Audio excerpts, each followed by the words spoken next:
एक वैश्य था, एक गांव की घटना है, सत्य घटना है। आप चाहेंगे तो उस गांव का नाम और व्यक्ति का पता और पूरी सही सही घटना हम लिखवा कर आपके पास भिजवा सकते हैं। ऐसी अद्भुत घटना है।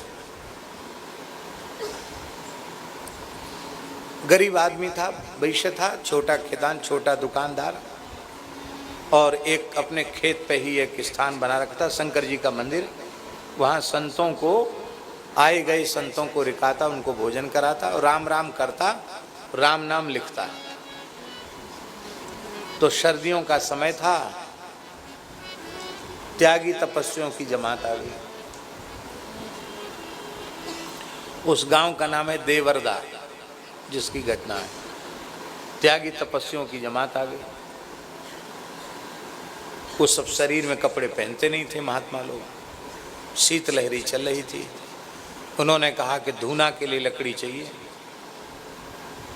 उसने कहा महाराज पानी, कई बार शीतकाल में माउट पड़ जाती ना, पानी बरसता है, तो पानी बरसता तब सब ईंधन है ही नहीं, लकड़ी कंडा सूखा कुछ नहीं। बोले नहीं, सूखी लकड़ लाओ।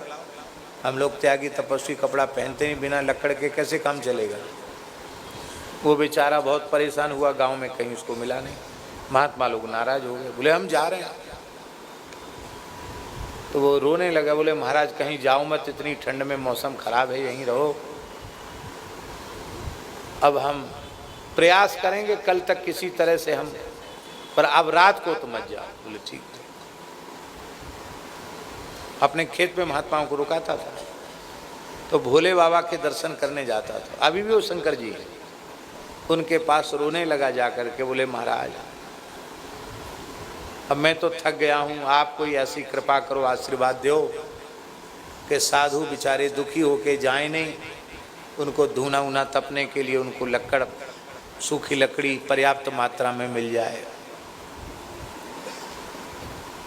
अब पानी बरस रहा था, क्या करता, सो गया रात को घर में जाके, दुखी तो था।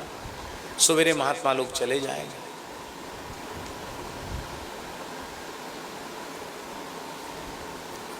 रात्रि को लगभग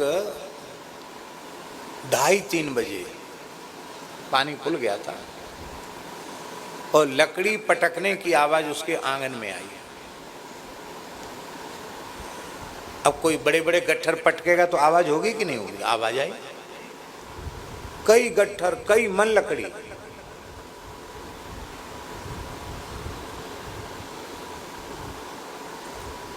और आवाज आई कि अब चिंता मत करो, साधुओं पे लकड़ी पहुंचा दो, लकड़ी की व्यवस्था होगी।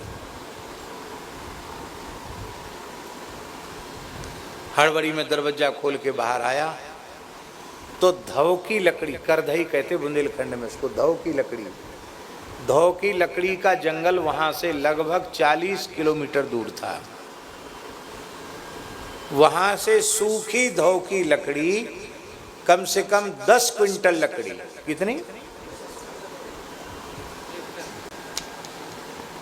अब आसपास तो पानी बरस रहा, पानी है ही नहीं, सूखी लकड़ी, एकदम सूखी लकड़ी। तो अपने परिवार के सहित आए और फिर वहाँ साधुओं को लकड़ी दी। तो साधुओं ने कहा वही लकड़ी तो थी नहीं, ये कहाँ से इतनी बढ़िया सूखी लकड़ी ले आए? बोले महाराज हम तो भोले बाबा से कह के चले गए।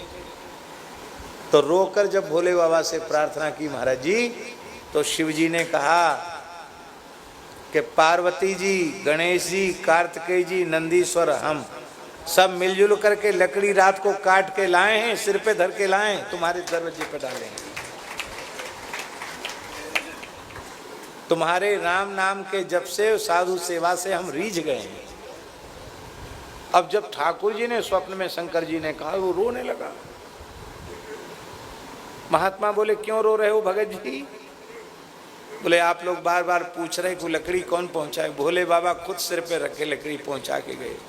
अब जो बेचारे महात्मा थे ना, उनका सबका अभिमान एकदम उतर गया कि हम बड़े बड़े अखंड विभूति जम रमाने वाले, बड़े बड़े जटाजूट वाले महात्मा हैं। अरे बोले भाई हम काहे बात के महात्मा सबको परेशान करते हैं?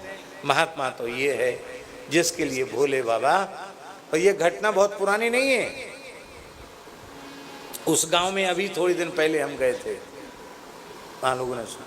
हमने तो कहा उनसे कि ये घटना तो गीता प्रेस से प्रकाशित होने लायक है, इतनी प्रामाणिक घटना है ये, कितनी अद्भुत बात है।